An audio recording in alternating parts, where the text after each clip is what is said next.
Welcome to this month's live training for Ultimate Success. Well, it used to be the Ultimate Success Club, the Secrets of Success mentoring program. I rebranded there a while ago because it just seemed, I never really liked the original name. I don't know why I chose it, but the Secrets of Success mentoring program is totally descriptive of everything we're doing. So I hope you're keeping really well. I'm having technical problems. I've a monitor of myself here on the phone, just make sure the stream is working. My laptop, which I used as a monitor for the live stream, isn't working. I've just rebooted it. Anyway, thank goodness for cell phones. So a lot of great content lined up for you today. And you've probably seen that the title of this month's training is the psychology of success.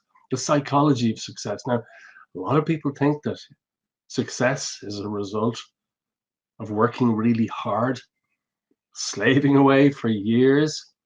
It can entail that, doesn't always. But you know, people who work really hard, and I think most people do, vast majority of people are not that successful, really. We're all successful at something, but I mean, what does the word success mean in a broader sense? I think it's living a life that's really fulfilling. I think that's really success. I think that's real success, living a really empowered, fulfilling life. And you know, if there is financial abundance, that's all the better, because it enables us to live life to the full. I don't think life was supposed to be impoverished, where we're held back from doing the things that we yearn to do.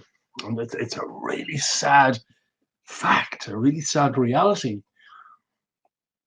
that by the time most people retire, they're just barely above the poverty line. Retirement age is supposed to be the time when you start doing all those things that you all your life wanted to do, but so many people get to that point and they can't do much. They can't do much. There was a study done, actually no, I think it was the US Social Security Administration published this finding years ago that by retirement age, I think it's something like 90% of people are barely above the poverty line. That's really sad. I'm not saying that success is all about wealth, but I think to have a really fulfilling, successful life, we need to be successful in all the areas of our life that are important. So we're going to look at that today. And there are strategies, tools, shortcuts to living a more abundant, more fulfilling life. There are. This is not rocket science. It's not unknown. There are specific things. If you look out into the world at the most successful people in history, they've done things in a certain way. They've done things in a certain way. And what we're covering today, the psychology of success, what we're covering is how your thoughts create your circumstances. Because I assure you, your thoughts, oh my goodness, cat has jumped up. This is Teddy. He jumped up on the laptop that isn't working. And so, you know, your thoughts create your circumstances. You've probably heard me saying this a million times. Your dominant thoughts and emotions create the circumstances of your life. And we'll look at that. And I'll show you really strong evidence that this is in actual fact the case. And also, I'm going to show you how to literally think your way to success. Oh my goodness, here he is again. What do I mean by think your way to success? Well, Napoleon Hill's masterpiece, over 100 years, almost 100 years since he wrote the bestseller, Think and Grow Rich. You know, he proved that the way we think determines everything. And also I'm going to share with you how to improve your self-worth. And you know what, Teddy has a little bed here on my desk, would you believe?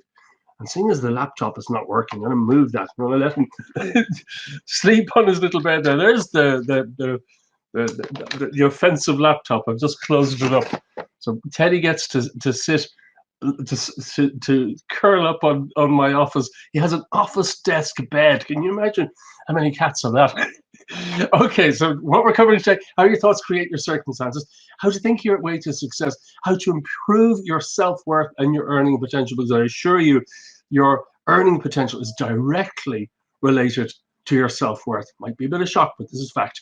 And also I'm going to share with you amazing scientific mind over matter experiments that prove that our thoughts affect physical reality, that affect our environment. Really powerful stuff. I'm also going to show you an easy way to master your mind, and also how to create a powerful success mindset on autopilot. Now, you can do things the hard way, or you can do things the smart way. You know, everything I teach every month in the Secrets of Success is about minimum effort, maximum results. The things that have been scientifically proved to work, the things that move the needle the most, because, you know, we can do things the slow way, the untried way. You know, most people, unfortunately, try all sorts of different things, or they even try the same thing again and again and again, expecting different results. And according to Albert Einstein, that's the definition of insanity. But there's a better way. I'm going to show you this. Now, in a moment, I'm going to go in front of the big screen with my clicker, and we'll do the presentation there. And then at the end, I'm going to come back here in front of my desktop computer and take your questions. So ask me anything. Ask me absolutely anything in relation to today's live training, or anything that you feel you'd like to ask me. So first of all, I just want to get a gauge of where people are at, you know, people who are joining us at this moment on this live training. So on a scale of 1 to 10, how positive, how optimistic have you felt in the past 3 months? You know, unfortunately, we're still in a pandemic situation. A lot of people are not so positive, and they have sunk. Others have sunk and risen, and others are empowered through the whole thing. So on a scale of 1 to 10, how positive have you felt in the past 3 months? So if you haven't felt very positive, give yourself a low rating, 1, 2, 3, 4, 5 maybe.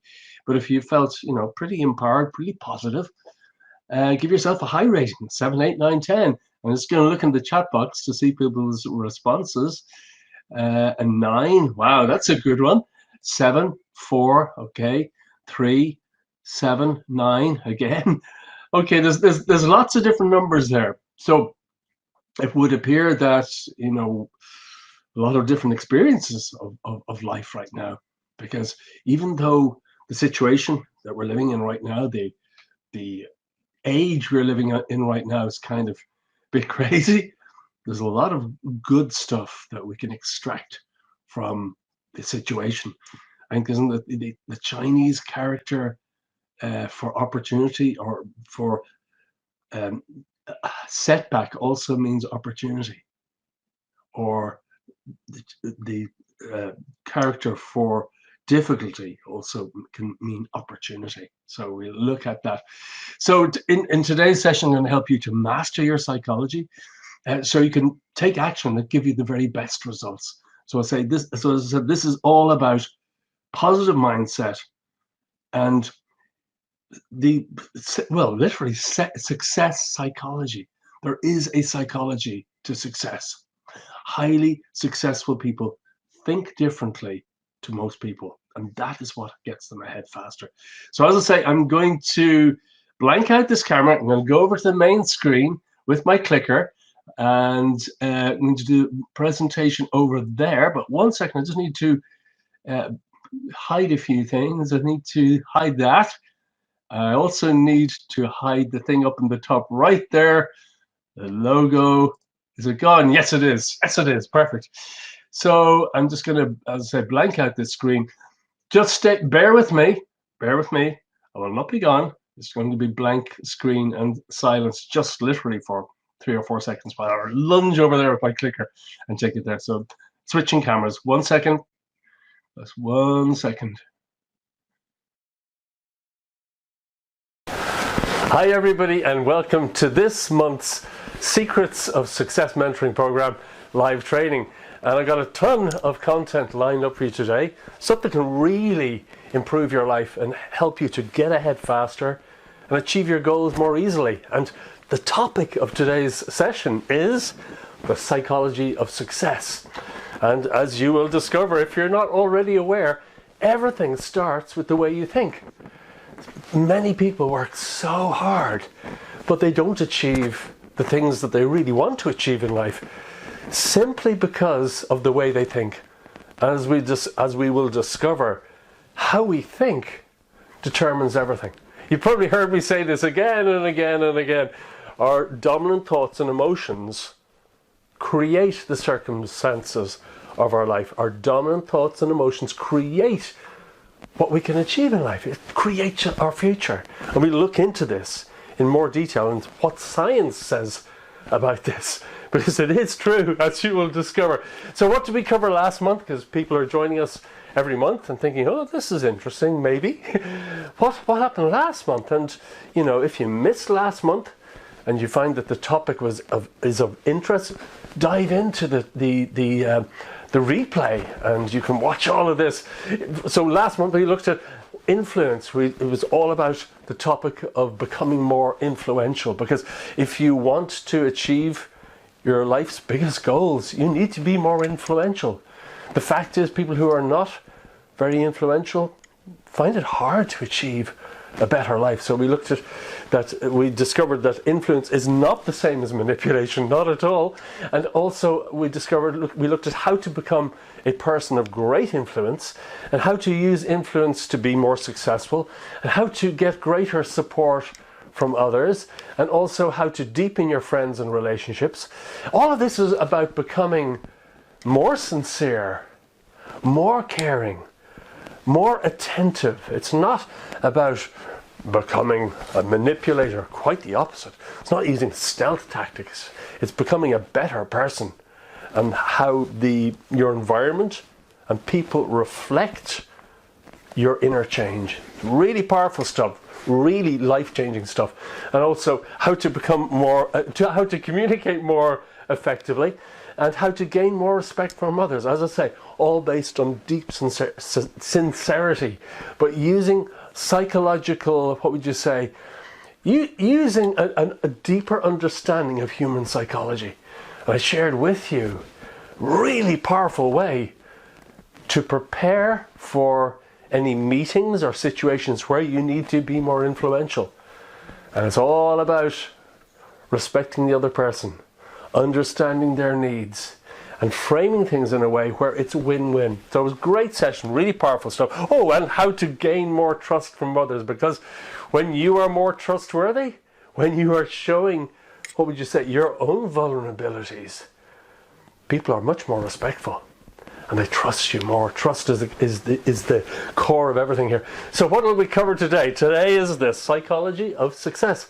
So what we'll cover is how to master your psychology and be more successful. Because when you master your mind, you master your life. Not difficult, not difficult. You know, this is one of those subjects that can be a bit like the word self-discipline. Oh, you know, there's this crazy idea that highly successful people are highly disciplined. That's not the case. Highly successful people have a few disciplines that carry them very, very, very far. That's if you take the time to study highly successful people, high performers, people at the tops of their game. They are not hugely, they're not, this thing about, I think it's one of those words that almost weighs you down. Self-discipline. Few little disciplines can carry you very, very far. So how to master your psychology and be more successful. And we look at the life-changing power of thought, the destructive power of negative thought, because you can be a positive thinker or a negative thinker, or a bit of both, as most people are. But how you think, the dominant way you think, most of the time, has profound effects on your life and how it turns out and what you can achieve. And we look at that. I'll give you some very personal examples that will really illustrate this. And how to improve your self-worth and your earning potential, because your earning potential is directly a result of your self-worth. Increase your self-worth and you increase your ability to earn more. It's fact. And we looked at mind over matter experiments that literally prove that your mind affects your environment. Revolutionary. Disturbing and worrying if you're a very negative thinker, and well, but there's ways to change that. There's ways to become more optimistic. Everything that I teach in The Secrets of Success are little incremental baby steps. You put these into practice. Not a huge amount all at once, but little bit by little bit by little bit over a period of a year. The effects can be quite extraordinary. The results that you can start achieving in your life can be mind-blowing. And also we look how to master your mind with minimal effort. This is what I'm talking about. Minimal effort. I'm a real believer of minimum effort, maximum result. Now you can do the opposite. You can work really hard and try to do all these different things and just end up completely burnt out. Or you can do the few things that matter the most, that move the needle the most. That you've probably heard the 80-20 rule. What is the Pareto principle or Pareto principle? That only 20% of your efforts result in 80% of your success, your achievements. So I'm sharing every month those 20%, the small things that matter the most, okay? And also how to create a powerful success mindset on autopilot. Once again, it's not all this focus and effort, and no, it's creating a successful mindset on autopilot, because we'll be talking about the subconscious mind. You don't need massive amounts of conscious willpower to make fundamental changes within your life once you engage your subconscious mind, and let's show you how to do that. So why are these things even important? Why are they even important? Well, you'll be able to get anything you want more easily, achieve your goals a lot more easily and faster. Also, you'll be able to improve your career and your relationships, and you'll be able to literally think and grow rich. That bestseller by Napoleon Hill was written almost 100 years ago, Think and Grow Rich. It's been the biggest seller of all time. I think the Bible and Think and Grow Rich are the two books that have sold more copies in human history. And Think and Grow Rich, almost 100 years later, is still a bestseller today. It has fundamentally changed so many people's lives, millions of people, millions of highly successful people who, household names, have found, have read Think and Grow Rich, and it's changed everything for them. It has for me too. So, your dominant, this is what I'm always saying, and it is true, as we will discover. Your dominant thoughts and emotions create your circumstances. Okay? So I'm going to share with you to illustrate this. I can't prove anything to anyone, and I have no intention of trying, but I can give you strong evidence that what I'm saying may be true. Okay, so I'm going to give you two examples of this. Firstly, and these are personal examples, using the power of positive thought and also the power of negative thought. So the first example, well, first of all, this is growing positive thought, going from negative to positive, and the effects of that. As a kid, as a child, I had asthma. And I couldn't run very far. And all my schoolmates, all my classmates would, when it came to sports, they knew I was useless. I couldn't run, because if I ran 100 yards, I'd be wheezing and coughing and fighting for breath. And they'd argue over not having me on their sports team. They would say things like, oh, we had Pettigrew last week, and he's useless. We don't want him. They'd argue. No, we don't want him. No, we're not going to have, How do you think that makes you feel when you hear this the whole time? So, in my early teens, 11, 12, 13, 14, that sort of age, I kept hearing this, Pettigrew's useless, Pettigrew's useless. And when you hear this enough and it makes you feel really sad,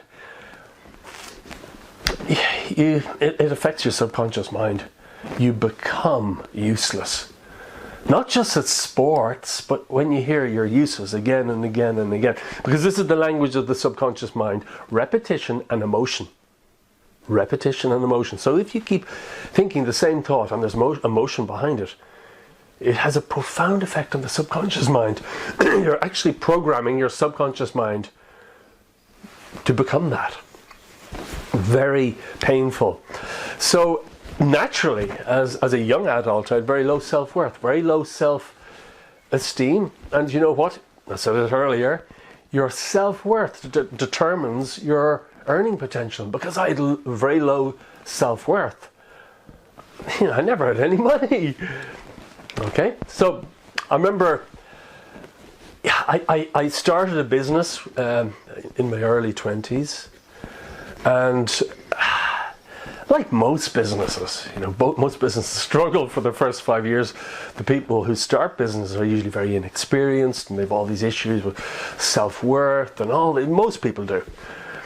Therefore, the first 5 years are a real struggle.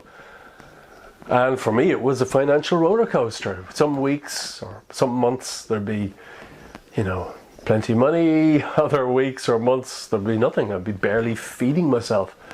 And the business that I started, originally I did electronic engineering at college. I thought I'd be in electronics all my life, but a roundabout way I got into business, and then I started this office plant rental business. I used to rent and sell and maintain tropical plants in offices, and I'd have staff going around, driving around in vans and watering the plants and cleaning them, and it was a great business. But the first few years were a financial roller coaster. This was a reflection of my own self-worth, plus the fact I started it in the late 80s when it was the worst time to start a business in Ireland. It was a deep recession. Okay, anyway, I was on a financial roller coaster, feast or famine. And then I had a series of events that were showing me your self-worth is low. You need to improve your self-worth.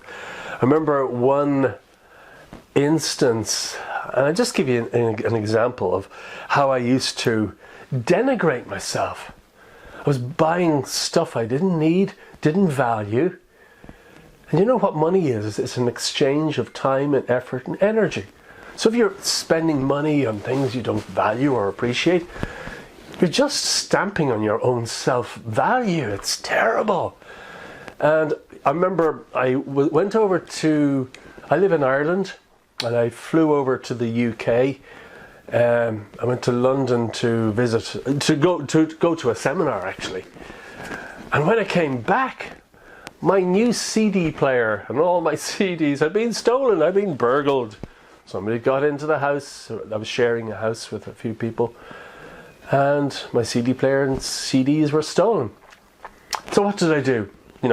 Even though I was on a financial roller coaster, I went out and bought a better CD player. And I replaced all the CDs out of my own pocket, no insurance. Guess what? I went over to the UK again, I think it was 2 months later. I came back, and the new CD player and all my CDs, hundreds of euros worth of CDs that I bought, or pounds back in those days, it was all gone.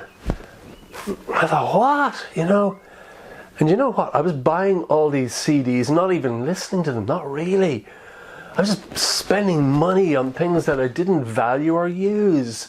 And that is a way of, denigrating my own value. I'd worked really hard to make the cash to buy those things. So then a friend of mine came over from the UK, and he was staying with me, and he said to me one day, Mike, a lot of people take advantage of you. And I said, no, they don't. Oh, they do. You don't value yourself. And he, reminded me of a few observations he had made regarding how people were taking advantage of me, and I was allowing them to. So this is kind of painful, but it was like a big mirror in my face, and I couldn't ignore it any longer. And then I went over to Japan. I went over to a seminar in Japan, and guess what? I came back, and I didn't see this coming. I suddenly hit a big financial wall, a crisis, where I was literally on the point of folding up the business and, just giving up the business. This was 3 years after I started, or was it 87, 88, 89, 90? Yeah, it was 3 years into the business. And basically I discovered that I owed something like 3 times more money to my business suppliers. They used to supply us with tropical plants and containers and all that. I owed 3 times more than was going to come in the next 2 or 3 months. Oh my goodness, that's the end. Because you have to pay suppliers on time, you know. It's not very nice if you keep them waiting and they won't supply you anymore. So I was really scared. Gosh, I was really scared. I thought, this is the end. And then I thought, oh no, if I fold up the business now, that is 3 years of blood, sweat and tears. Really hard work, just wasted. So I thought, you know, this financial situation, it's not the first time, but this is the biggest one. And then I remembered what my friend from the UK had said about my self-worth, and I started thinking about self-worth and self-esteem and self-value and work and time and money. It's all related. And it just hit me like a ton of bricks. My goodness, I think this financial situation is as a result of low self-worth, low self-value. So I had a choice: make a big change, or yeah, well, here we go. I had 2 choices: give up the business or dramatically improve my self-worth. So obviously I chose the second one. I dramatically improved my self-worth. So let's get into that. So, you know, I decided to improve my self-worth. Well, how, you know? Firstly, I doubled my prices to my clients. I doubled the prices. Now, back in, you know, the early 90s, when just coming out of a recession, to double your prices, you know, you'd lose half your customers at least, maybe all of them. But that was the risk I was willing to take. Even if I lost half my clients, I'd make double the money for half the amount of time, you know, so it made sense. And do you know what happened? Every single one of them, I think I had about 50 or 60 office clients, corporate clients at the time.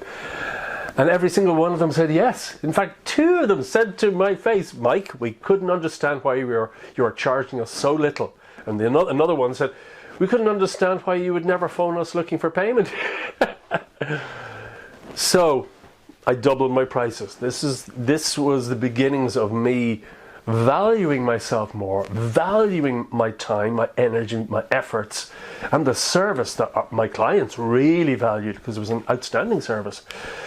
And I started taking other actions to value myself more and appreciate myself more. Do you know what happened? My business became a massive success. When I changed my inner life, my outer circumstances reflected that change. And when you start building a lot of self-worth and confidence, it's in a way, it's a bit like a snowball rolling down a hill. It gathers snow. I started seeing more, all sorts of talents and abilities that I had that I didn't realize before. Before, I was this person who denigrated themselves and who, I'm useless, and once I cancelled that inner voice and those negative emotions, I discovered all sorts of talents and resources and abilities within myself I never knew I possessed. Really exciting. And as you develop more confidence and become more giving, but not self-sacrifice, because I learned the fine art of saying no during this period of time. Before, I'd say yes to everybody. That's not valuing yourself. Everything changed, and you know what? I became very successful and rich. And I built that company up till 2001, and I had over 500 corporate clients in Ireland. We were one of the biggest companies of this type in Ireland, and I sold it to a multinational. I sold my company to a multinational in 2001. And here's a newspaper cutting or clipping. It says, "Windfall for Wicklow businessman." That's the town I grew up in. A Wicklow entrepreneur has scooped a substantial financial windfall with the sale of his business. with the sale of his company. Businessman Michael Pettigrew sold his indoor plant rental company to Rentokil Initial, one of Europe's largest plant rental companies. And then it goes on to, mention some of the bigger clients that we had.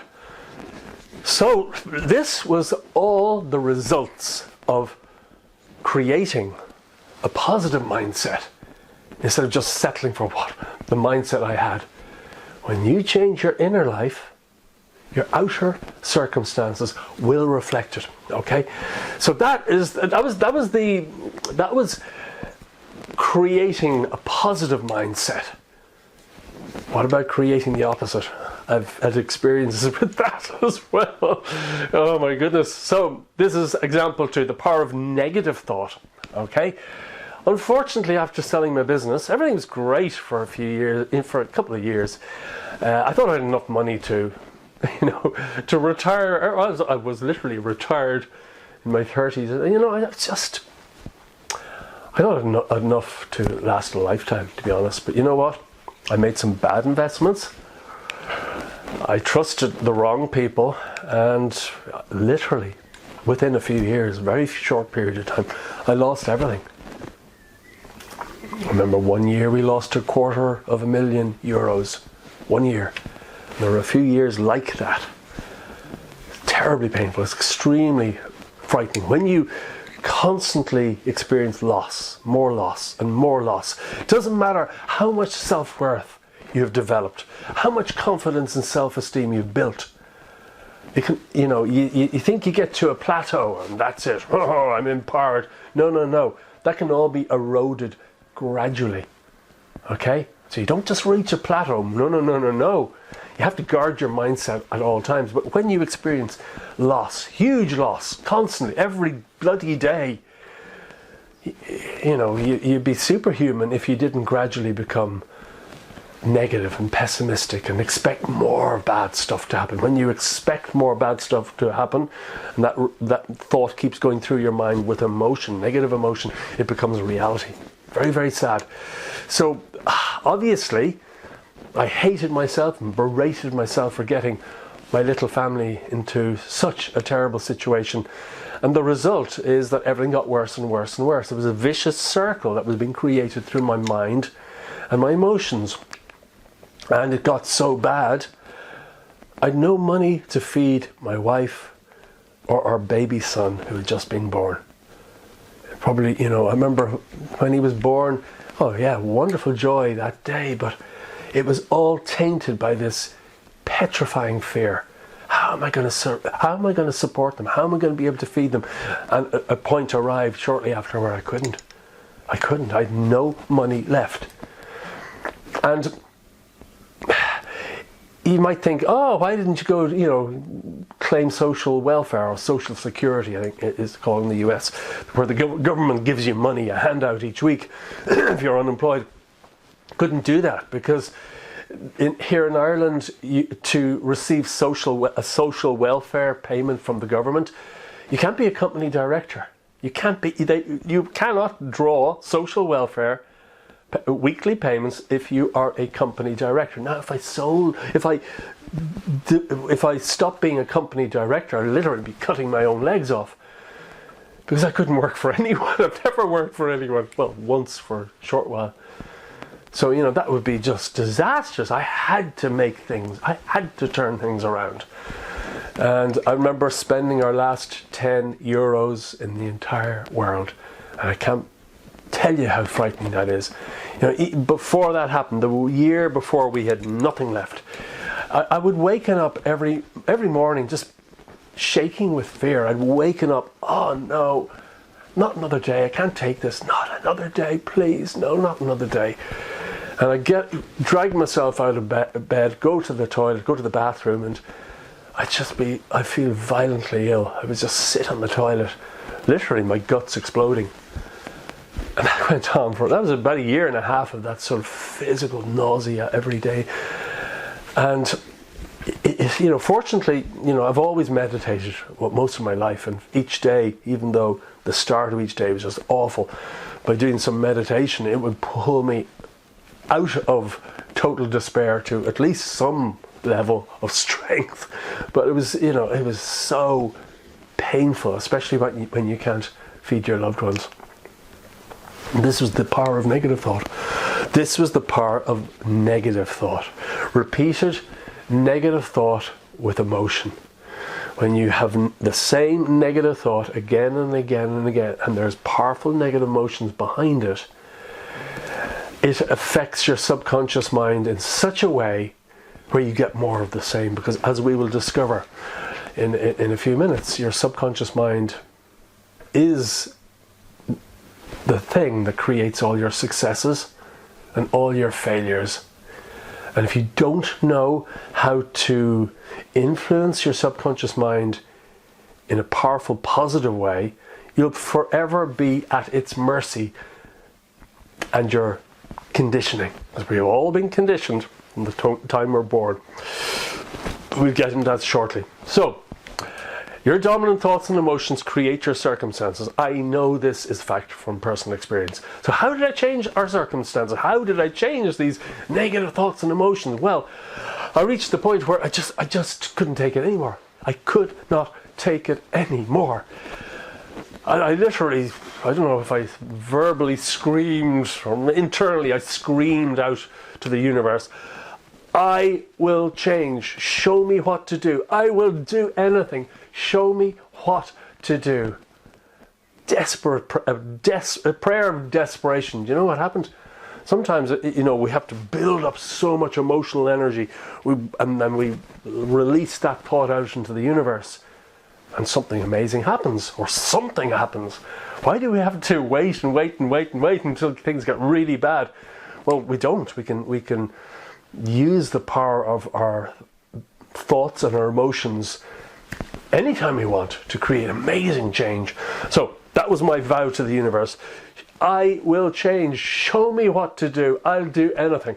And the very next day, I don't know, I think, I don't know, it was on someone's email list. This was, I think, what was this, 2004, thereabouts. And I got an email with there was a link to a free copy of this amazing book called The Science of Getting Rich by Wallace D. Wattles. And you know, I assure you, the word rich grabbed me. I didn't just want to be rich, I just needed desperately to have just some money coming in. But that's the word that jumped out at me. I thought it's probably a scam. But, you know, I'm desperate. Desperate people do desperate things. I read this book, very short book, one of the best books I've ever read, and it's all about the power of gratitude, despite the title. It's riches in the broadest sense. It's all about the power of gratitude. And this author, Wallace D. Wattles, was explaining that when, you know, I feel that there are two very powerful forces that can draw amazing positive experiences into our life or push them away. One is gratitude. It acts like a giant magnet. It draws into our life amazing synchronicities and benefits, whereas resentment and complaint, bitterness, they all push things away. Nothing can get in when you are constantly in that frame of mind and emotion, okay? So, Science of Getting Rich changed everything. So I decided to do what today I call my crazy gratitude experiment.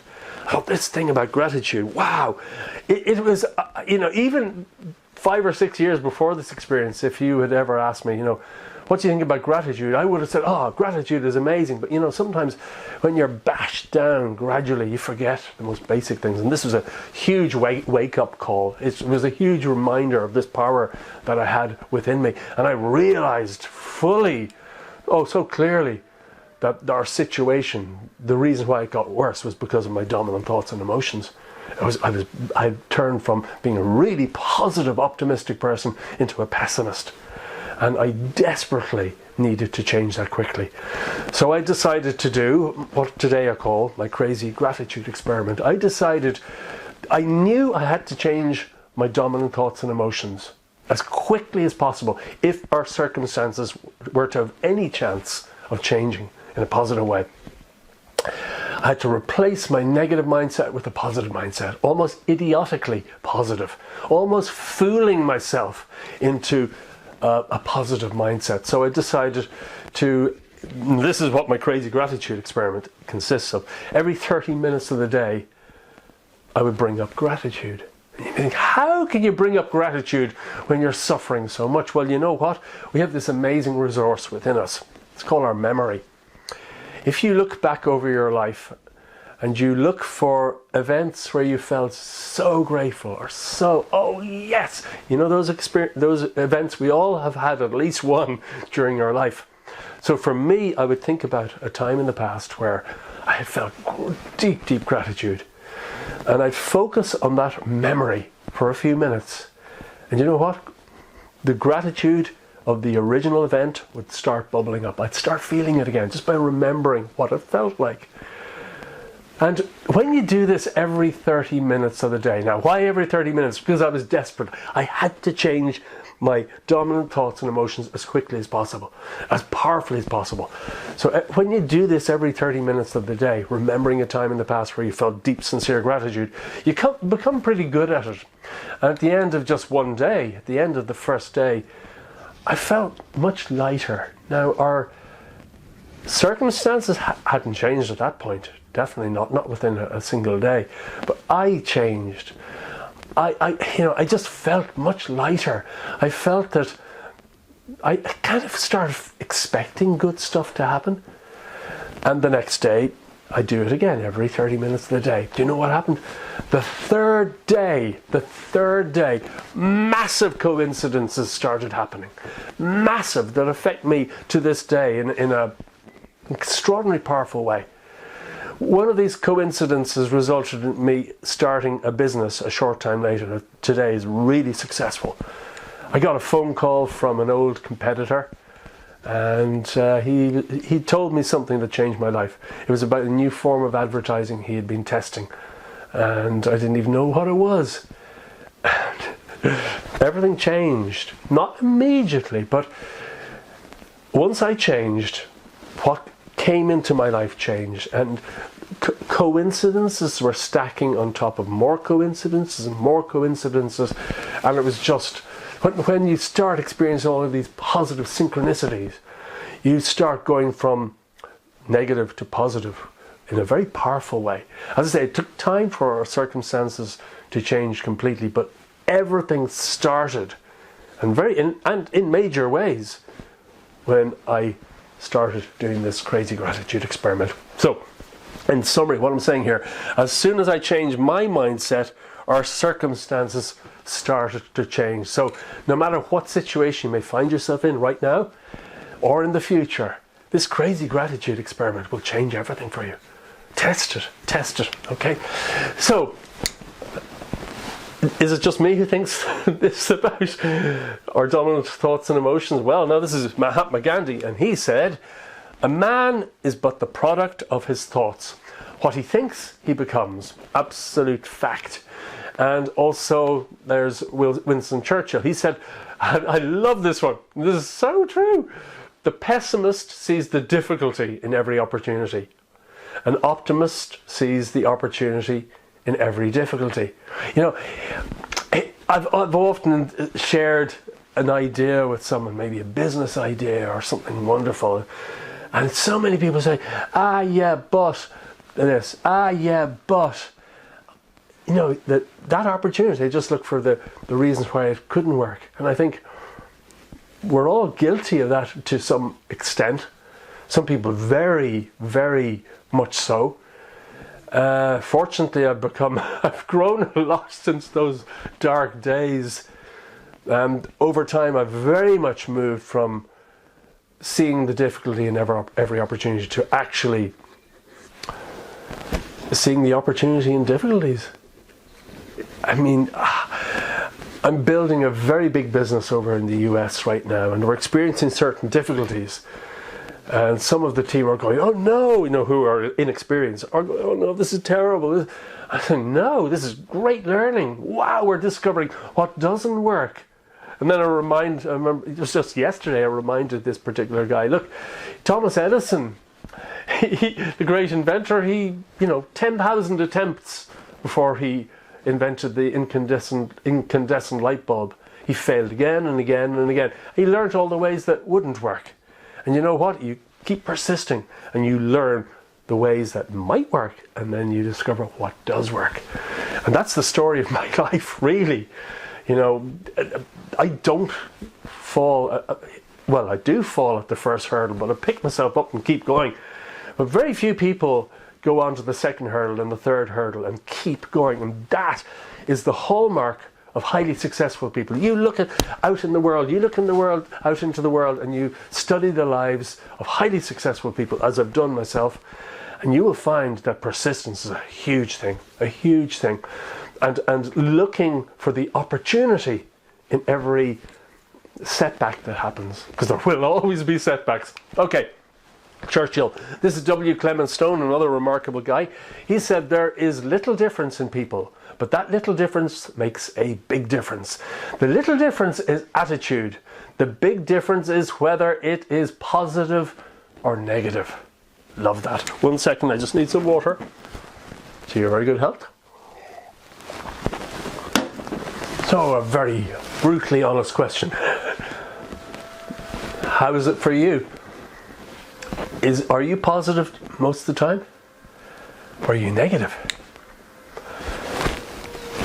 Here's an opportunity. If you are negative quite a bit, here's an opportunity to change that in a very powerful way, as we'll discover very soon.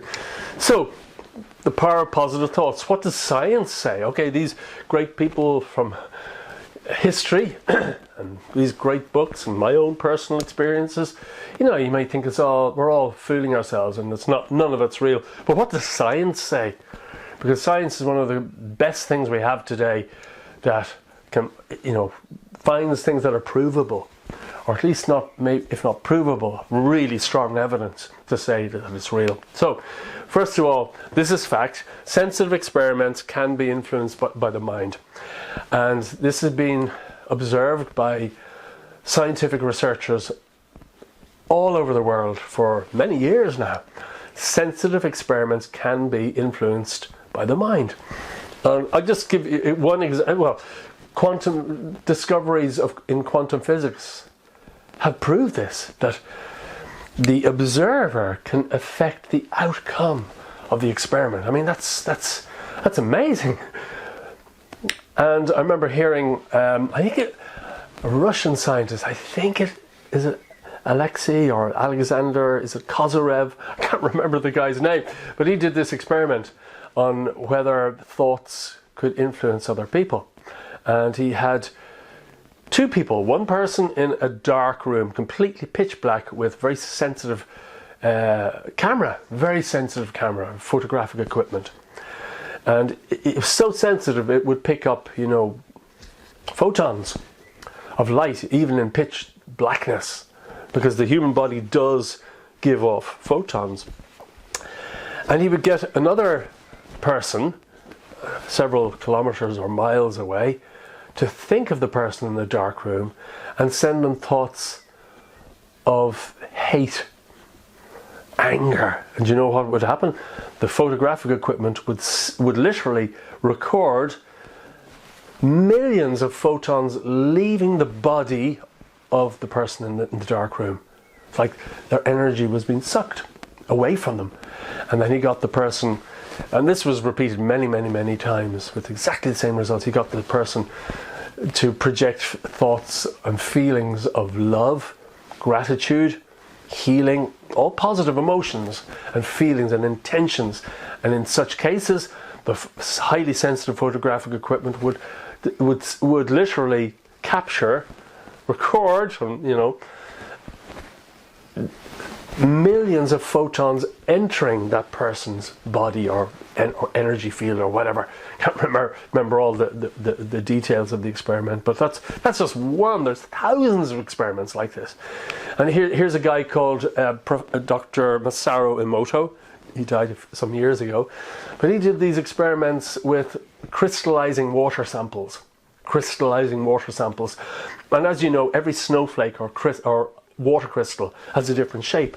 And he found with his researchers that by projecting thoughts and emotions on the water samples, it would affect the outcome of the shape of the crystals. And beautiful shapes would be, the water crystals would form beautiful shapes, geometric shapes, when positive emotions were sent to the water samples, were focused on the water samples, and positive words, positive emotions.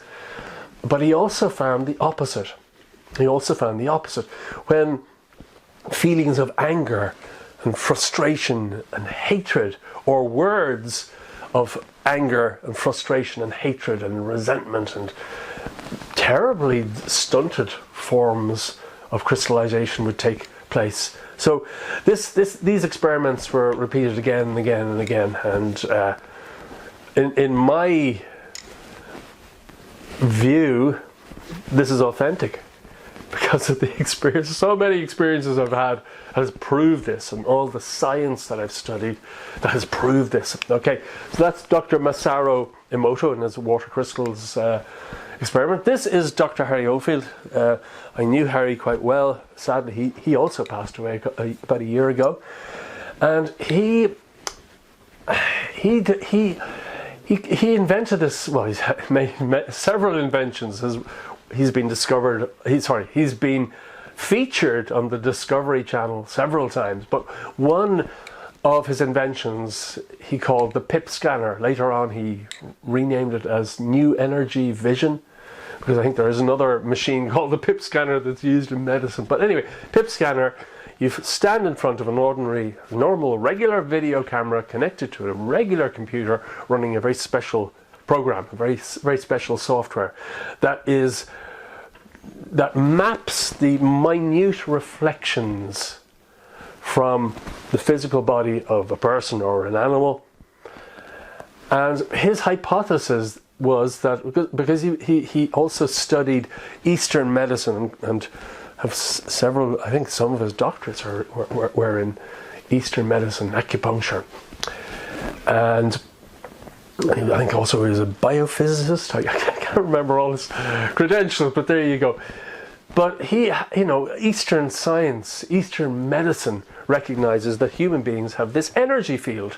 It's like kind of an electromagnetic, very subtle energy field. And if you go to an acupuncturist, they will tell you that this energy that comes into your system, your body, is distributed around the body along pathways, or like literally rivers of energy called meridians, acupuncture meridians. And an acupuncturist will put needles in at various points to increase the flow or reduce it or divert it.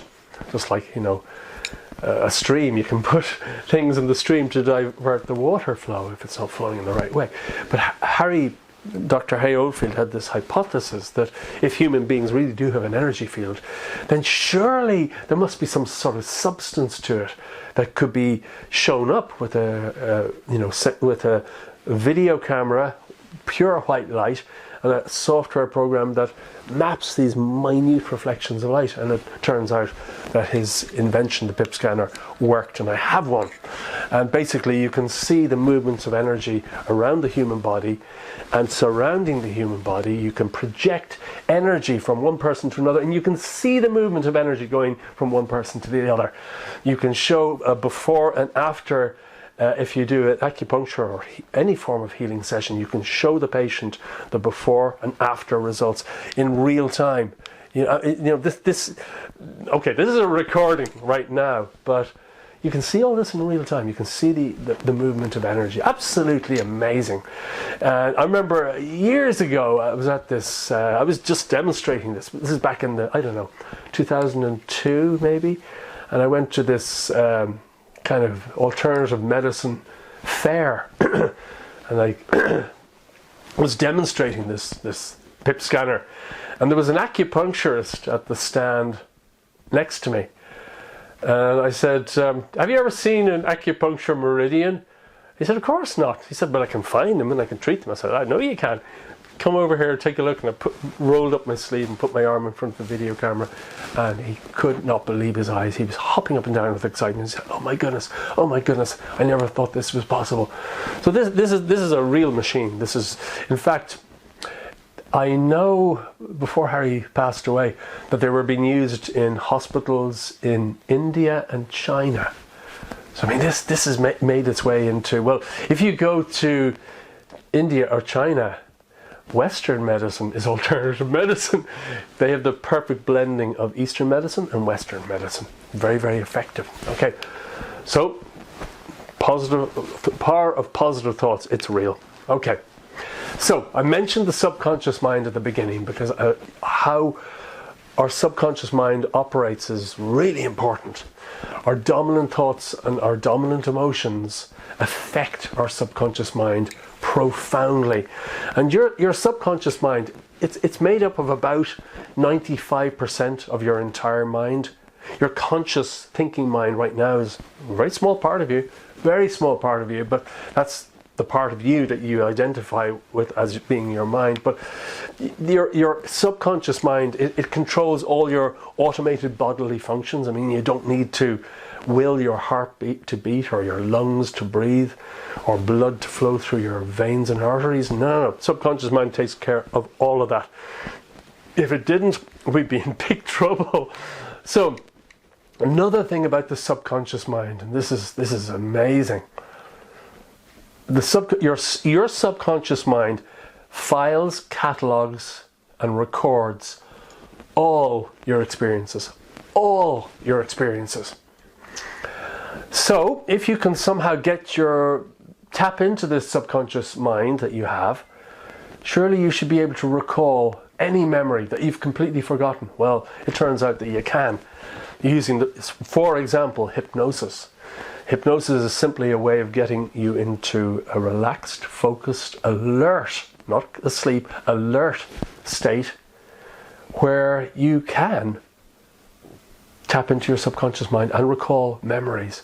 So it's a scientific fact that people can remember stuff that they've consciously forgotten when in this relaxed, focused state. In fact, you can be regressed to any time or any day in your life that you may have completely forgotten, and you'll be able to describe in detail every single thing that happened. Every single thing, including things you didn't even notice at the time. Because, as I said, your subconscious mind files, catalogues, and records all your experiences, even things you didn't notice. You know, even a fly walking across the wall 15, 20 years ago, and a spider capturing it and eating it. You didn't even notice it, maybe. You may be at your computer, but it's happening over there. Your subconscious mind sees everything and records everything. So it's a vast reservoir of everything you've seen, heard, touched, experienced, felt in your entire life. But it's also the gateway to unlimited wisdom. And this is amazing. You have within you a vast resource of unlimited wisdom. You have the answers to all sorts of things you may not have thought were possible. I mean, Thomas Edison, for example, he used this, the inventor Thomas Edison, he used this technique, and I've used it myself, and it's mind-blowingly powerful. It works. Anytime he was stumped by some technical problem and he couldn't figure out with his conscious mind, he'd hand it over to his subconscious mind and he would get the answers in most cases. What he would do is he'd take a cat nap. He'd go to sleep for 30 minutes, an hour, but before going to sleep he would lodge firmly in his mind the problem to which he needed a solution. He'd think about that. He would get himself into an expectant state where he fully believed that on awakening he would have the answer, literally downloaded it into his mind. And then he would request of himself that that happens, and then he'd fall asleep. And on awakening, so many times he would have the solution that he couldn't figure out with his conscious 5% mind. Conscious mind. And I've tried this myself, and it's my goodness, the effects it's had on my life. Solutions to problems that experts couldn't figure out. Extraordinary. Now, because your subconscious mind files, catalogues, and records all your experiences, that means your repeated thoughts and your repeated emotions are stored in your subconscious mind as beliefs. Beliefs. I can't do this, I can do that. And this is the result of conditioning.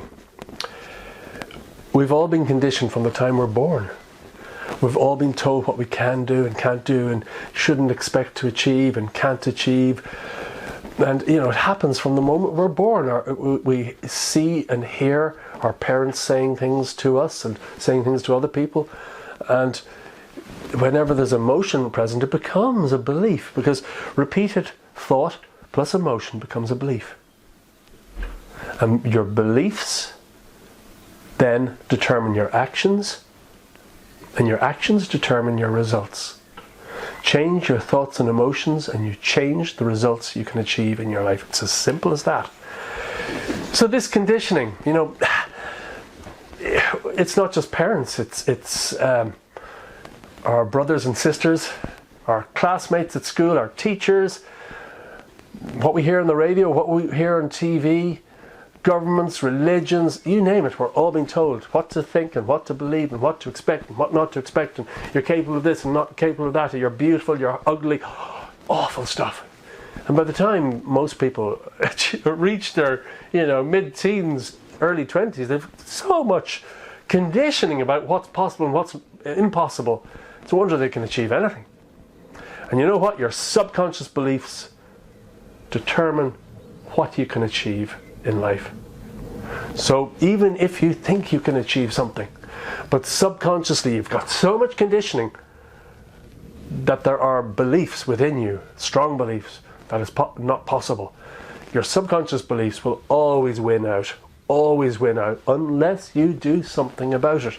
And in my bestseller, The Most Powerful Goal Achievement System in the World, there's a very simple technique for uncovering your limiting beliefs in any area of life, whether it's success, whether it's relationships, whether it's career, any area of your life that you feel you're being held back.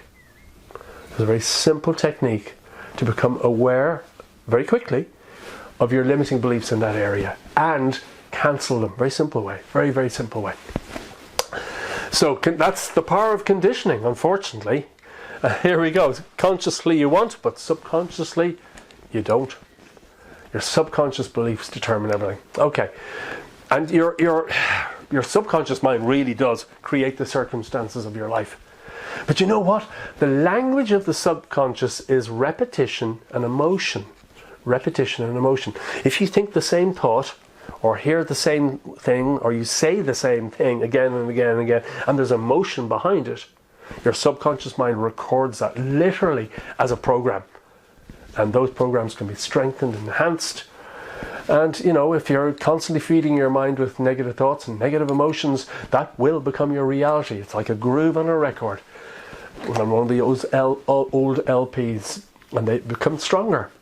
And people's lives can be wrecked by their subconscious conditioning and all these harmful beliefs they have about themselves and the world. Just like my self-esteem, my self-worth was so low for so many years until I changed that. I did it gradually.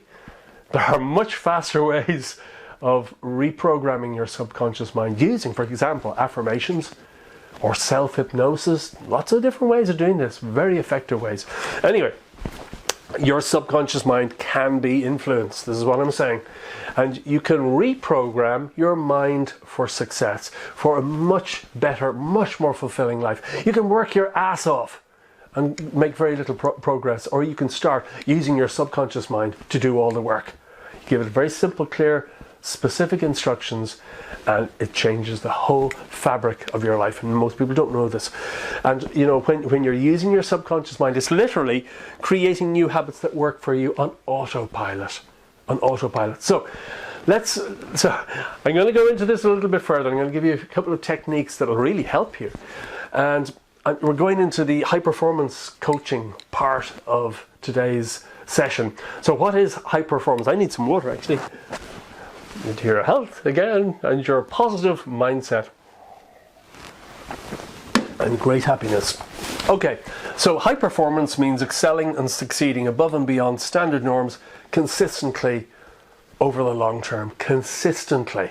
And this is Brendan Burchard, the founder of the High Performance Institute. Amazing guy. Got to know him. I was in his mastermind group for a few years. Unfortunately, with the pandemic we're living in now, we can't get together like we used to. There was about 45, 50 of us at one point.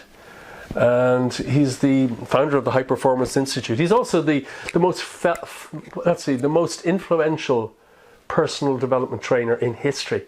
You know, if you know Tony Robbins, well, guess what? This guy's even more influential. Tony Robbins, by the way, is a great guy. So anyway, and they're really close friends. Anyway, high performance means excelling and succeeding above and beyond standard norms consistently over the long term. So high performance and peak performance, if you're an athlete, you must get into a peak performance state to run your marathon, but you can't sustain peak performance. It's just not. High performance is about consistently over the long term. It's not about burnout. It's the opposite. So high performers, and anyone can become a high performer, just using subtle, simple habits. They have greater energy, fulfillment, aliveness and joy. They master productivity and time management. They master their psychology and boost their energy. And this guy, Brendan, his High Performance Institute studies something like 300,000 high performers all around the world. People at the tops of their game. People, highly successful people. World changers, to see are there certain habits that they all adopt and use that help them be more successful. And there are several habits and tools that most of them use. So this is the foundations of high performance coaching and training. And high performers use simple techniques for reducing stress and burnout, and they use energization breaks. They take a break every 60 or 90 minutes, depends on you. And they, instead of working at your desk or wherever you work until you burn out, because as we go through the day, we do lose energy unless we take a short break to energize ourselves and recoup the energy we've lost. And this is what you can do. Very simple habits. And high performers are more effective and influential. That's fact. So that being the case, people who are high performers, generally they achieve their goals more quickly, more easily, and are a lot more successful than most people. So I'm going to teach you a very simple way of influencing your subconscious mind in a very positive way. And this is called the clarity chart. And I'm going to show you a very simple tapping exercise. And tapping is a way of installing commands or new programs into your subconscious mind using certain points of the body, these acupuncture points or acupressure points. And as Shakyamuni Buddha said, what we think, we become. Okay? What we think, we become. So this is a way of installing new thoughts that then automatically work for you instead of against you. So this will make sense in a moment. So regarding yourself, you need to, I'm asking you to, and you don't have to write all this down, because you can download a PDF file of all these slides after this session. I'll give you the download link. You click on it and it'll download to your computer, and you can print it out, all the slides you've seen, including this page. So 3 words that will now define the best of who I am, and that I will use to guide my personal life, including my thoughts, include. So you need to find 3 words that you want to become regarding yourself. Okay? The ones that I've chosen, I want to be motivating, I want to be inspiring, I want to be empowering. So those are my 3 words: motivating, inspiring, empowering. You'll have different words. So you choose 3 words about how you want yourself to show up in the world. What do you want to be most of the time? And then you install these words into your subconscious mind so they take effect. And you gradually become these, or become more of these. So what do you do with them? Well, you tap them. And you can do this a few times a day. You might have reminders go off on your phone every few hours to do this tapping exercise. So as I say, you have these acupressure points, which are direct pathways to your subconscious mind, where you can install these instructions. You can do this, as I say, through affirmations. You can do it through self-hypnosis. This is just a really fast way that you can reinstall these, what would you say, commands into your subconscious mind every day, a few times a day. So you bring your fingers together and you tap just above the eyebrows, the way I do it. And it's good to say it out loud. You can do it silently if you want, but this is the way I do it. Motivating, inspiring, empowering. Motivating, inspiring, empowering. Motivating, inspiring, empowering. That's 3 times. Then underneath the eyes, motivating, inspiring, empowering. Motivating, inspiring, empowering. Motivating, inspiring, empowering. Now either side of the nose, just below the nose, motivating, inspiring, empowering. Motivating, inspiring, empowering. Motivating, inspiring, empowering. The chin, either side. Motivating, inspiring, empowering. Motivating, inspiring, empowering. Motivating, inspiring, empowering. Now behind the ears, like this. Motivating, inspiring, empowering. Motivating, inspiring, empowering. Motivating, inspiring, empowering. Back of the head. Motivating, inspiring, empowering. Motivating, inspiring, empowering. Motivating, inspiring, empowering. Top of the head. Motivating, inspiring, empowering. Motivating, inspiring, empowering. Motivating, inspiring, empowering. And then just around about the what do you call it? The sternum, the collarbone. Motivating, inspiring, empowering. Motivating, inspiring, empowering.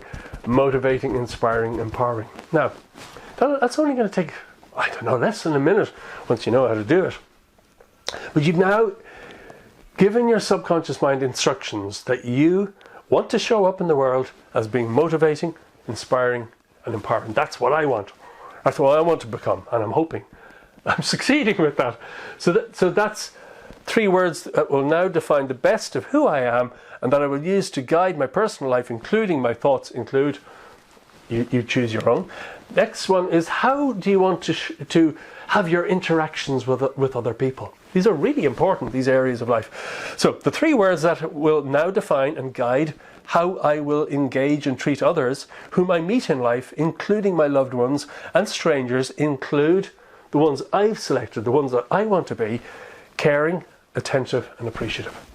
So I would do this exactly the same way. Caring, attentive, appreciative, 3 times in each location. And then finally, success markers, the things that will make you more successful, or the qualities that you already have that make you successful and that you want to enhance even more. Or if you feel you don't have such qualities, what qualities do you feel are most appropriate to you that can help you be more successful? Let's look at this. The 3 words that will now remind me of what it is that made me the most successful and will make me even more successful include, mine, the ones I selected, and yours will be different. Mine are clarity, determination, and consistency. And I install those several times a day. Clarity, determination, consistency. I may, after some time, decide different words if I want to grow new qualities. So this is really powerful stuff. And you might think, how can something so simple be so powerful? It is. The most powerful things in the world are usually the simplest. That's the amazing thing. It's so easy to overlook the really powerful stuff because you think it's too simplistic. But that's a good thing, simplistic. So, keep yourself on track. Set phone reminders. Have these, these 3 words, interactions 3 words, success markers 3 words. Have them go off a few times a day. Maybe each grouping every couple of hours, or each grouping once a day. So you have 3 reminders during the day. Up to you. Really works. Scientifically proved to work. This is the thing about high performance training. It has been scientifically proved to work. Not just someone's ideas that haven't been tested and it works for some but not for others. Now, this has been scientifically proved to work. You test this, you use it, you install it in your life, and it will give you results. Simple as that. You need to do everything consistently. If it's only half-hearted now and again, you know yourself. So, psychology mastery questions. So, if you had to describe your mindset, if you had to describe how your mindset made you successful to a person you were mentoring, how would you describe it? Now, we're all successful at something. You know, we could be a rocket scientist, or we could be just a good listener, or a great husband, or a great wife, or a great parent. We're all successful at something. So I'll read this again. If you had to describe how your mindset made you successful to a person who you were mentoring, how would you describe it? Fill in the blank. What's one belief you could adopt about yourself that would make you feel more happy and confident? This is a brilliant question. You know, questions are the starting point of conscious awareness of the things you need to change, and the starting point of solutions, starting point of massive change, massive positive change. You don't ask questions, you don't get any answers. You ask the questions, you start to come up with really clear answers. So questions are the beginning of everything. Number 3, do you ever find yourself focusing on negative thoughts or faults? Answer this. You don't have to send them to me, you can if you want, but answer them for yourself and be brutally honest. By being completely honest, it will show you come to a new type of awareness where you'll know what to do. You know how to change them. Okay, number 4. If so, when does that happen? And what are those thoughts and faults? So I'll read those 2 again. Number 3, do you ever find yourself focusing on negative thoughts or faults? If so, when does that happen? And what are those thoughts and faults? And number 5, how are they affecting you? Because I assure you, they are affecting you probably in a greater way than you can possibly imagine. Okay. Number 6, what could you do to create a healthier, more positive psychology? There's lots of things you can do.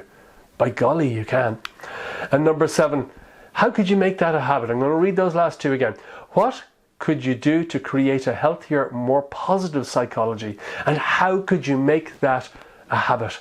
You can come up with amazing answers that will be life-changing. So, tenets of psychology mastery. Number 1, the following 3 actions aim your mind and provide the fertile ground for developing a more engaged and consciously directed mind.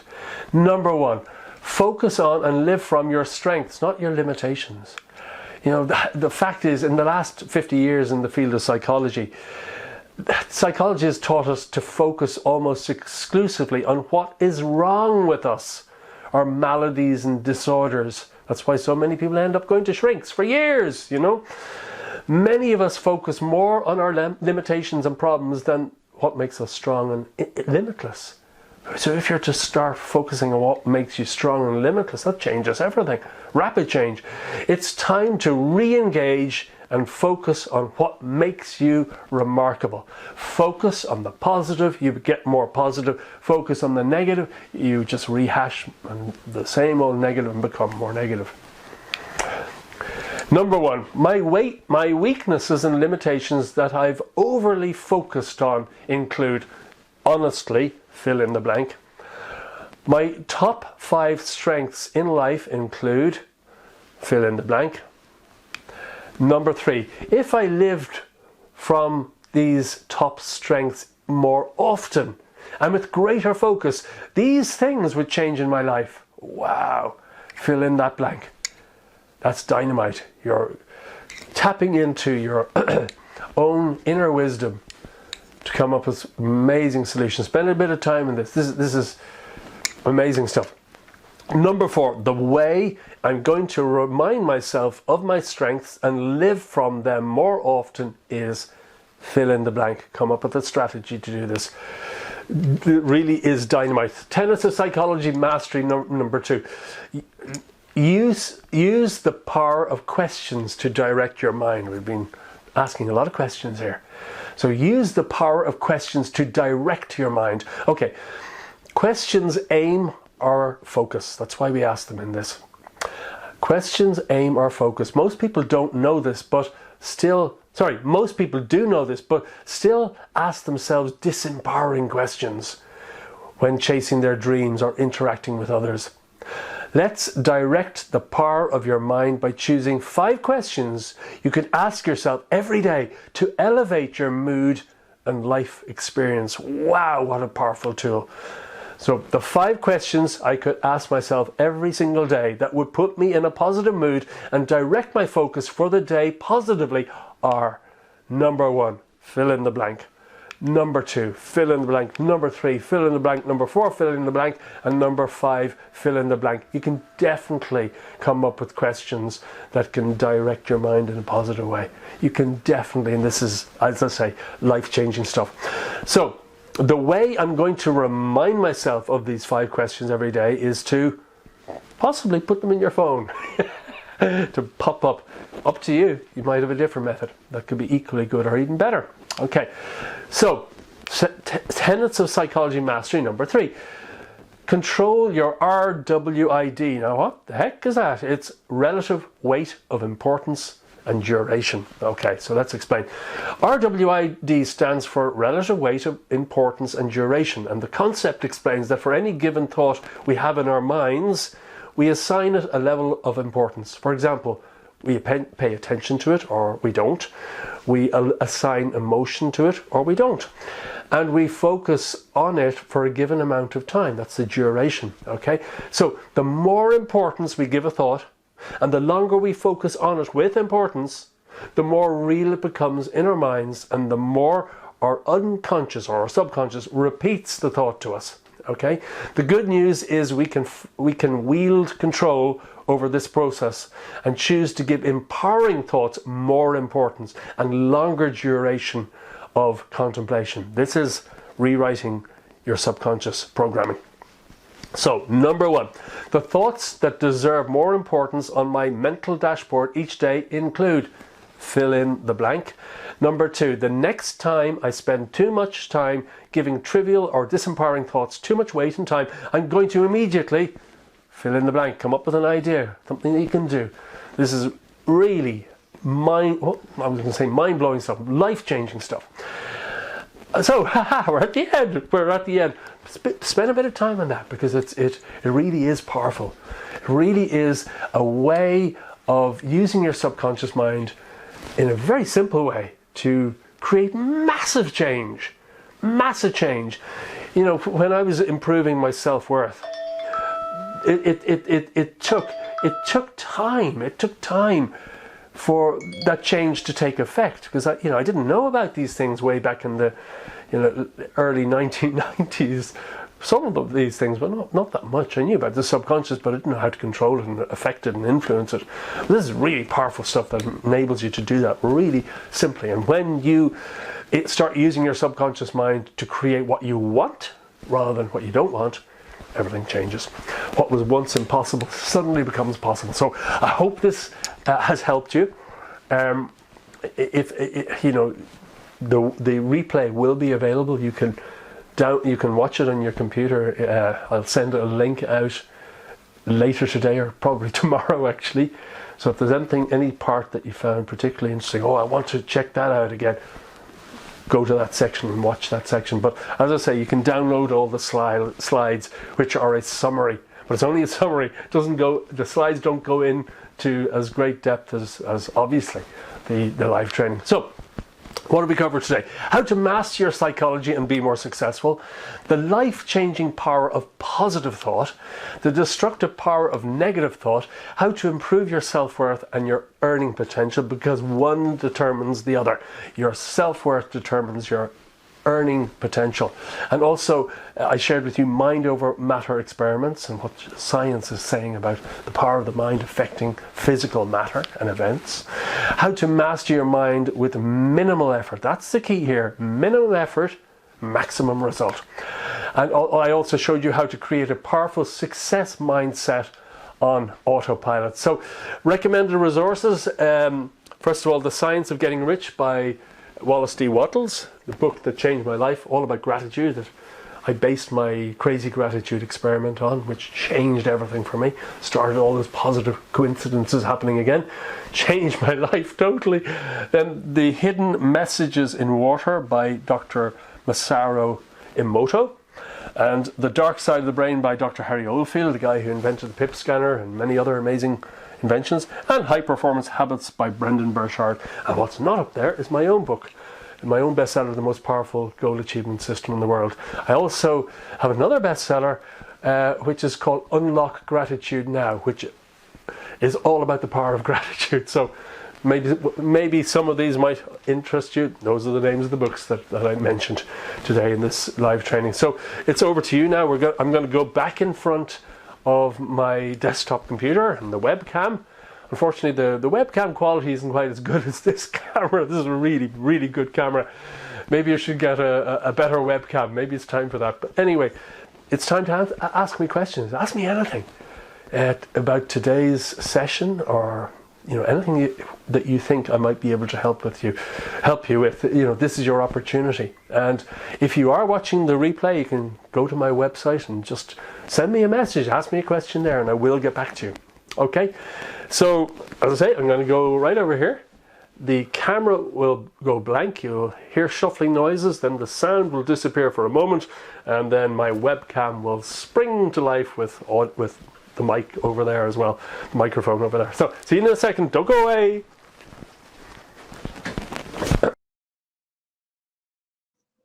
I hope that I hope you found that helpful, and that you learned something really good. Because honestly, if you watch this just like TV, nothing much changes. But if you put into action the things that I've shared with you today, a lot can change. First thing I'm going to do is share in the chat box the downloadable PDF, as I promised you. It's all the files. Sorry, it's all the slides from today's session. And anything else. Yeah, look, so now it's time for questions. Ask me anything, and I'll do my best to answer them.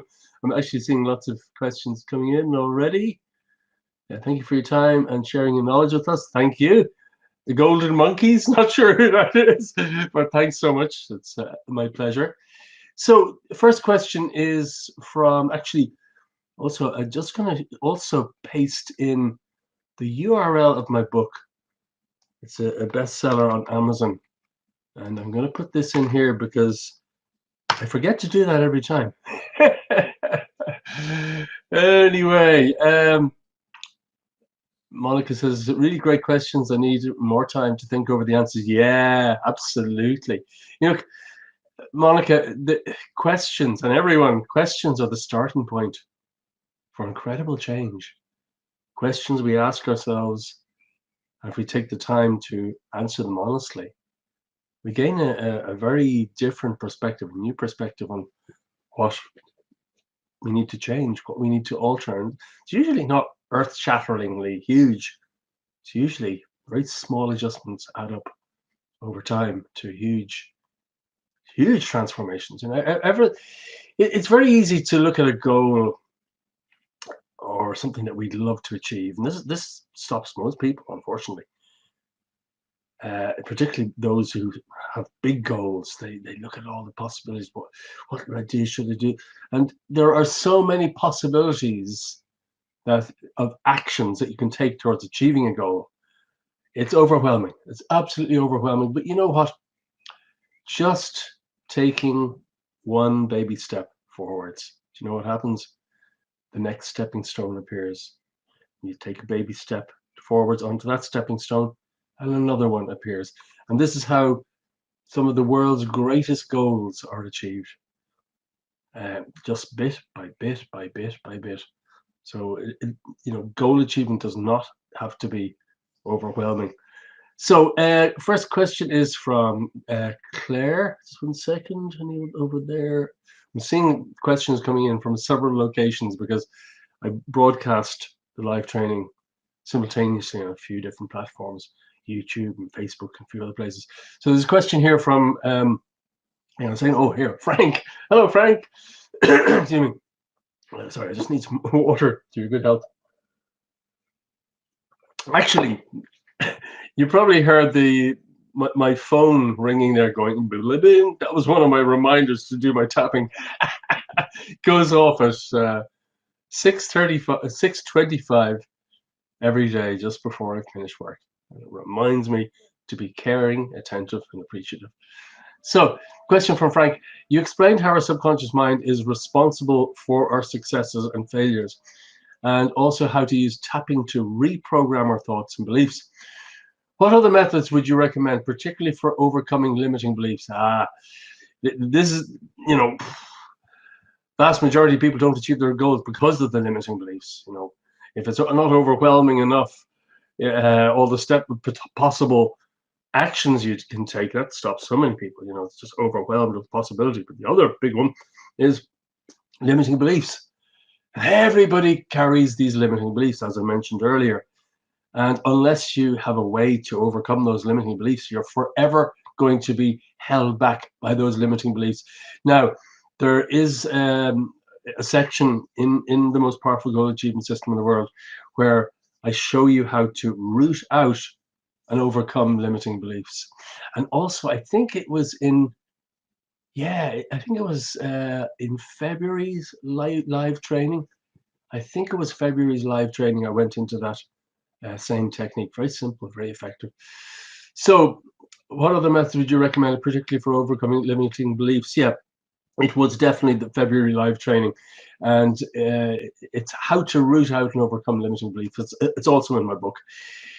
Also in February, we looked at actually 10 powerful ways to reprogram your mind for success, abundance, wealth, and overcome bad habits. 10 different ways. So the limiting belief exercise is great for overcoming limiting beliefs, but I shared 10 different ways to, would you say, connect with your subconscious mind and install new thought processes that it takes that go into effect. And those are such things like affirmations, creative visualization, self-hypnosis, subliminal audio tracks where you have subliminal commands embedded in them, subliminal computer programs, meditation, really powerful, biofeedback, brainwave sensing technologies, light and sound machines, a lot of things there. So check out February's live training. And if you think, where do I find that? Well, you can log in to the members area if you're a member of the Secrets of Success mentoring program. If you're not, you can find it on YouTube. You can find it on YouTube. My YouTube page, where you're probably watching this, you'll find it amongst the videos there. If not, it'll be on Facebook. If you're on Facebook or wherever you are, you'll find it down the feed. Okay. So I hope that helps, Frank. Question from Claire. Claire says, hello, Claire. Claire says, you mentioned how you transformed your low self-worth, and this was the source of your success. You said you also did other things to build your self-worth. What sort of other things did you do? Well, excuse me. I really started treating myself with more self-respect, to be honest, not devaluing myself. And one of the biggest parts that was learning to say no to people. I was always the sort of guy that would say yes to everyone. Now, this is a long time ago. This is in the early 90s, long lifetime ago. I used to say yes to everybody. And I really liked helping people, but I have no problem saying no to people now. In fact, I say no a lot because I value my time so highly, because I'm involved in some pretty big stuff that helps a lot of people. I find that going online like this, it's the most effective way to help as many people as possible in the shortest period of time. I don't even do one-on-one coaching anymore. No, I have one client. I get a lot of applications, but I just don't have the time. Just don't have the time. I have several businesses in Ireland and other countries, and I just don't have the time. So when you know the value of your time, right down to an hourly rate, it's a good yardstick to judge any opportunity by. And usually the opportunities aren't that important. Often it's a good thing to look at, to look at, excuse me, to look at something that we could do today and ask ourselves, will this really be important in 100 years from now? Some things might be. They can have long-term effects. A lot of what we get involved in is really trivial, really unimportant. I think the most important thing we can do in life is to help people in a really deep way, but not run around just being a do-gooder. No, making a real difference. As I say no to most things. I just have to. That's the reality. So I think learning the fine art of saying no and being less available, unless something's really meaningful, get someone else to do it. If someone says, "Hey, will you help me with?" Because I was always saying yes. Just say, "Well, kind of busy. I'd like to help, but maybe somebody else can help." I remember there was a guy way back there in the 90s. I had this friend from the UK, and I mentioned him earlier. He said, "Mike, I think you're devaluing yourself." And he told me one of the reasons he saw that was this so-called friend who used to phone me up. And he'd phone me up 3 times that week. And they'd always start every call with, "Hi, Mike, could you do me a favor?" And I'd always say yes. And this guy, he was, I don't know, in his 70s or so, a lot wiser than me. He said, "You're devaluing yourself." And he said, "Okay, the next time this guy phones up looking for a favor, say, well, I'm sorry, I won't be able to help you with that, but, let's meet up socially." And when he did phone me up about a week later, and I said, "Look, I'm sorry, I won't be able to help you with that, but, let's meet up." "No, yeah, no, yeah, no. I didn't hear from, and he did that. I think, yeah, he did that again a few, I don't know, a week or two later. And I said, "Look, I'm not going to be able to help with that, but I said, look, to be honest, I'm valuing my time more, and I'm saying yes to too many things." I said, "You're a hell of a nice guy, but you have to find somebody else to help you with that. Sorry." Didn't hear from him for 8 years. 8 years, and he phoned up. And I couldn't believe it. Hadn't spoken with him in 8 years. Hi, Mike. How's it going?" "Oh, great. How are you?" And we chatted for about, I don't know, 5 minutes, 10 minutes, and then guess what? The same old sentence. "Mike, could you do me a favor?" I couldn't believe it. I couldn't believe it. This guy, he was trying to get a mortgage, himself and his wife. They were buying a house, and he wanted me to falsify documents saying that his wife worked for me on a certain salary, which he didn't, so that they could get a mortgage. I said, "Oh, I'm afraid I'll have to check that with my accountant." I knew the answer. Didn't even bother phoning the accountant. So when he phoned a week later, I said, "Look, I'm really sorry, but that's illegal, and I really hope you get that mortgage, but you can't do it this way." Never heard from him again. No more. "Can you do me a favor?" So it's hard. It's a tough one learning to say no, but my goodness, it frees up time dramatically and energy. And what I also treat myself to something special every week, some new experience, which is great. Just valuing myself, focus on having more fun and exploring life more. And I started composing music and discovering all sorts of resources within myself that I never knew I had, simply because I started seeing my self-worth and growing that self-worth, and my finances absolutely reflected that mirror image. So I hope that helps, Claire. A question from Brian. Brian saying, "Positive thinking is very important, but isn't it possible to be too positive so that you're no longer being realistic?" Great question, Brian, and hello to you. Napoleon Hill, in the bestseller Think and Grow Rich, which almost 100 years later is still a bestseller today, he talked about accurate thinking. But my experience is my own personal life and observing so many people and getting emails from so many people is that, as human beings, we greatly limit ourselves. I often think about our potential. It's like having a big box and inside it a smaller box. The smaller box represents our current potential according to our belief system. The bigger box that it's within, the bigger box represents our true potential. So the distance between the smaller box inside and the bigger box that is inside, the distance between the two is the amount by which we can grow, the amount by which we can increase our potential by. So our potential isn't a static thing. What may be impossible for us today may absolutely be possible 5 years from now because we've grown internally so much. So, if you study the lives of highly successful people, you'll find that most of them did not think in a realistic way. If they did, they wouldn't have achieved anything. Highly successful people think in terms of possibility rather than what's realistic. And that's why they ask questions like, what if this were possible? Thinking in ways, playing around with an idea instead of saying, oh, that's impossible. Vast majority of people say, oh, that's impossible. Nothing changes. Okay. So,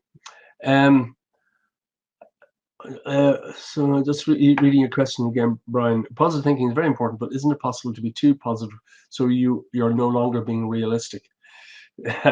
I really strongly suggest, Brian, if you haven't read my bestseller, The Most Powerful Goal Achievement System in the World, get a copy. The link is in the chat box.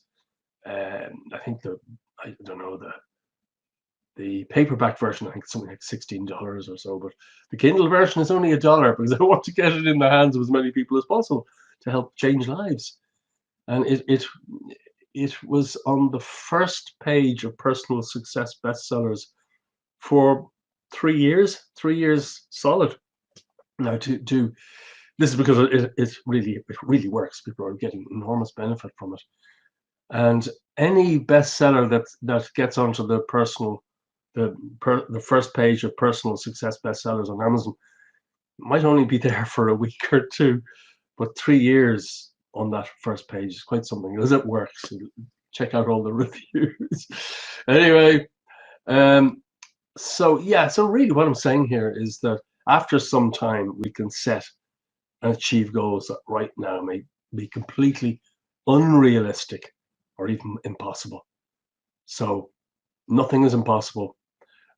What's realistic for us today is totally different from about 5 years from now. Okay, so I hope that helps you, Brian. And another question, I don't know if there's any others after this. Question from Sue. Hello, Sue. You showed us video from Dr. Harry Oldfield's PIP scanner. Isn't this the same as aura photography? I had my aura photographed years ago at a seminar, and I found out later that it's not what it appears, and that it's only simulated, and that it doesn't really photograph your aura at all. What do you think about this, or is this different in some way? Absolutely, totally agree with you, Sue. Those things, those aura camera things. You sit on this chair, and there's like a pad for your hand. You put your hand on this metallic pad. There's a place for each of your fingers, and you smile, and they take a photograph, and when it's printed out, all these colors come out. Guess what? If you put your hand on the plate and you duck your head down so your head's not even in the photograph, the colors still come out where your head would have been. So it's not at all true. It's absolutely not aura photography in any shape or form. It's simulated, or it's simulated based on what is being picked up from your hand. It's only simulation. It can tell something about you, but it is not your aura or your energy field. This PIP scanner is a totally different kettle of fish. It is real. It is real. You can see movement of energy from one person to another. I've done all sorts of experiments, and it absolutely works. And as I said earlier, these machines are used in, you can't even call them machines, just a video camera and a computer connected to very special software. And they're being used in hospitals in the Far East. So this absolutely works. I hope that helps. Any more questions? Hang on a second here. Actually, it's strange that this one is partly off the page and I can't scroll down, but I can bring it up on screen and I might be able to read it, and then you'll be able to read it, I think. Yes. Monica says, how can we speed up to change, elevate the subconscious? Now, can I got rid of it. Great.